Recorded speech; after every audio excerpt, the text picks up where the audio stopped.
1918 সাল। একটা অনুর্বর খনির গ্রামে কেউ যার প্রতি যত্নশীল ছিল না।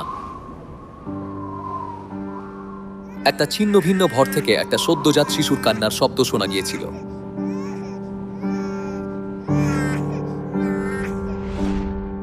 দু হাজার বছর আগে অন্ততপক্ষে তিনি সৃষ্টির দ্বারা সেবা পেয়েছিলেন এবং পূর্ব থেকে আসা পণ্ডিতদের দ্বারা আরাধ্য হয়েছিলেন এবং তারা তাকে প্রণাম করা হয়েছিল।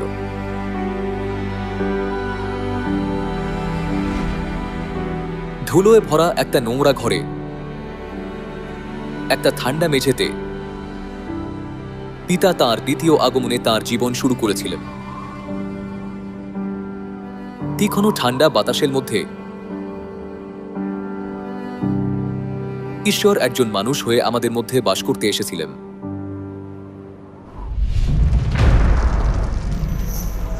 এটা একটা মারাত্মক যুদ্ধ ছিল। মৃত্যুর দুঃস্বপ্ন মুছে যাওয়ার আগে সমস্ত মহাদেশে আরেকটা অন্ধকার ছায়া নেমে এসেছিল। এটা ছিল স্প্যানিশ ফ্লু। এই প্রাদুর্ভাবের উন্মাদনার কারণে মানবজাতির এক তৃতীয়াংশ ধ্বংস হয়ে গিয়েছিল এবং 10 কোটি লোক তাদের জীবন হারিয়েছিল। মৃত্যু নিরলসভাবে তাদের তাড়া করেছিল। লোকেরা এটাকে চিকিৎসাজনিত হোলোকাস্ট বা হত্যাকাণ্ড বলেছিল। সেই ভয়ানক বিপর্যয় সারা পৃথিবীকে গ্রাস করেছিল এবং কোরিয়াও এর ব্যতিক্রম ছিল না।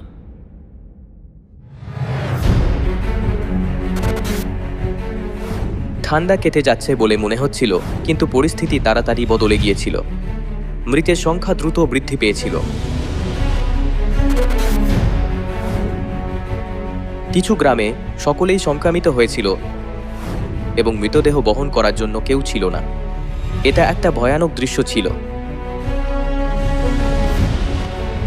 এটা একটা ভয়ানক বিপত্তি ছিল যেখানে চুশুনের প্রায় অর্ধেক জনসংখ্যা সংক্রামিত হয়েছিল এবং 1,40,000 লোক মারা গিয়েছিল। মহামারীটির উৎপত্তি স্পেন থেকে হয়েছিল এবং দ্রুত পৃথিবীর অন্য প্রান্তে কোরিয়া পর্যন্ত ছড়িয়ে পড়েছিল।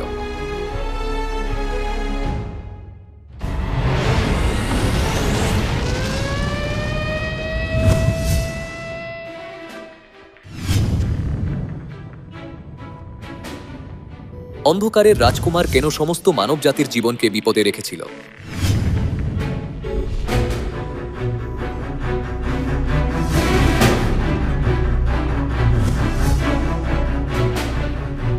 (1918 সাল ছিল সেই বছর যখন শয়তান প্রচণ্ড ভয় কাঁপছিল।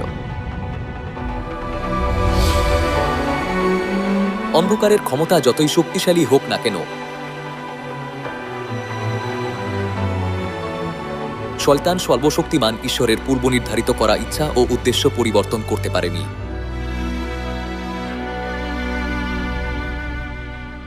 শয়তান ঈশ্বরের নিরূপিত সময় এবং কালের বিষয়ে সচেতন ছিল। সে মসিহ জন্মের সময় অনুমান করেছিল যিনি ইসরায়েলীয়দের নেতৃত্ব করবেন এবং যিহুদিদের মধ্যে জন্মানো সমস্ত বালককে হত্যা করার আদেশ দেওয়ার জন্য ফরৌনের হৃদয়কে উত্তেজিত করেছিল। সেই সময়ে মসির জন্ম হয়েছিল এবং তিনি মারা যাওয়ার বিপদের মধ্যে ছিলেন, কিন্তু ঈশ্বরের অনুগ্রহের কারণে তিনি ফরৌনের প্রাসাদে আশ্রয় পেয়েছিলেন।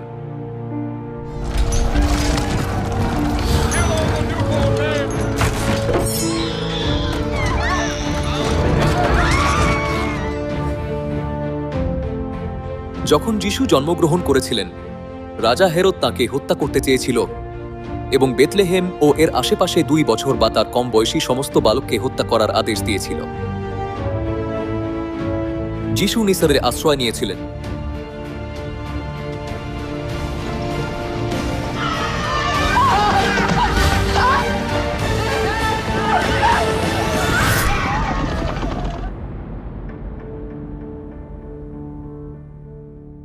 শয়তান যতই চালাক হোক না কেন, সে কখনোই ঈশ্বরের নির্ধারিত পরিকল্পনা পরিবর্তন করতে পারবে না।